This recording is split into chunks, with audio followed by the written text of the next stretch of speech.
Hai semua sahabat-sahabat saya, pada kesempatan kali ini saudaraku kita akan melihat bagian firman Allah dari perkataan Tuhan dari Matius pasal yang ke-7. Anda perhatikan di sana ayatnya yang ketiga dan keempat. Bagaimana Yesus menyampaikan hal-hal demikian buat kita supaya menjadi cerminan buat Anda dan saya, termasuk juga buat saya berbicara hari ini. Kata firman Tuhan seperti ini, "Mengapakah engkau melihat selumbar di mata saudaramu, sedangkan balok di dalam matamu tidak engkau ketahui? Bagaimana engkau dapat berkata kepada saudaramu, biarlah aku mengeluarkan selumbar itu dari matamu, padahal ada balok di dalam matamu?"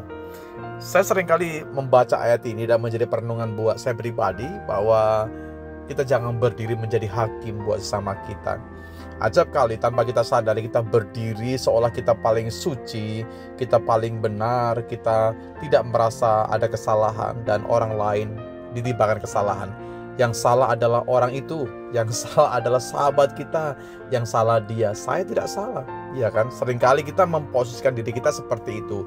Pada perkataan Tuhan, mengapakah kita, ya kalau kita kembali kepada bagian kita, mengapakah kita melihat selumbar sesuatu ya pada diri orang lain, selumbar di mata orang lain?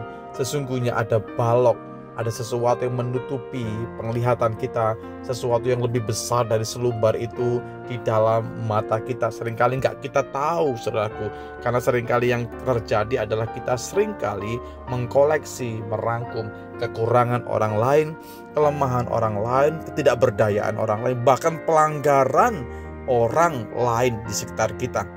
Ya, seringkali kita berdiri menjadi pribadi seperti itu.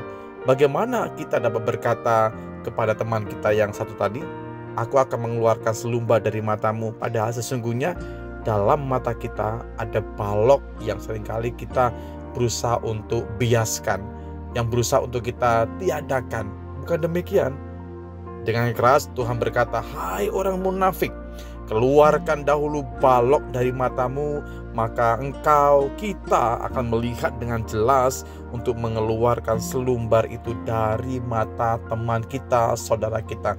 Yang Tuhan sampaikan adalah terlebih dahulu kita mengeluarkan balok dalam mata kita. Artinya saudaraku, kita melihat diri kita terlebih dahulu sebelum kita berdiri dan sepertinya kita akan menjadi penolong buat orang lain. Mari kita berdiri dengan kekuatan Tuhan. Aku akan mengeluarkan dosa dalam diriku. Aku akan membuang jauh-jauh pelanggaran itu dalam diriku. Aku akan berkata kepada Tuhan, "Ampuni aku Tuhan Yesus."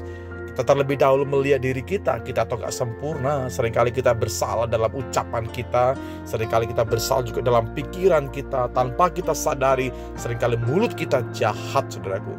Ya, seringkali mulut kita kejam, seringkali hati kita picik, seringkali pikiran kita kotor. Itulah kita, saya dan saudara. Tapi hari ini Yesus ya menganjurkan kepada kita, "Hai orang yang munafik, keluarkan dahulu balok dari matamu, maka kita akan melihat dengan jelas tentang kondisi dan situasi di sekitar kita." Menjadi sebuah pelajaran yang berarti buat kita dari 3 ayat ini. Ya, sama-sama kita belajarlah. Kita sama-sama kita melihat diri kita, apakah kita sudah sesuai dengan firman atau tidak. Tapi saya percaya ini firman Tuhan datang bukan hanya buat Anda, tapi juga buat saya berbicara. Kita melihat diri kita, toh kita seringkali jatuh, seringkali kita tidak sempurna, seringkali kita keliru dengan ya pemandangan kita, pikiran kita, perkataan kita, bahkan hal-hal yang mungkin dalam diri kita jauh lebih berdosa. Kita mohon ampun kepada Tuhan hari ini. Saya percaya tubuh dan darah Yesus itu menyucikan setiap kita dengan sempurna. Terima kasih Bapa dalam sorga. Setiap kali kami bisa membaca firman-Mu, kami dikuatkan kembali, kami ditegur kembali, kami dibawa kembali kepada kebenaran-Mu. Ampuni kami Tuhan, seringkali kami berdiri menjadi hakim buat orang lain. Kami merasa paling suci, paling holy, paling benar, tapi sesungguhnya ada kemunafikan yang bergulung dalam hidup kami. Kami mau melepaskan kedengkian, melepaskan kemunafikan, melepaskan dosa, dan kami belajar Tuhan seperti Yesus. Kami mau memberikan hati sepenuhnya buat Tuhan, memberikan hidup sepenuhnya bagi Tuhan. Inilah tubuh kami, jiwa dan roh kami. Pakai kami Tuhan menjadi alat kebesaran bagi Engkau. Di dalam berkat nama Yesus Tuhan, kami tetap berdoa, bersyukur dan percaya. Amin.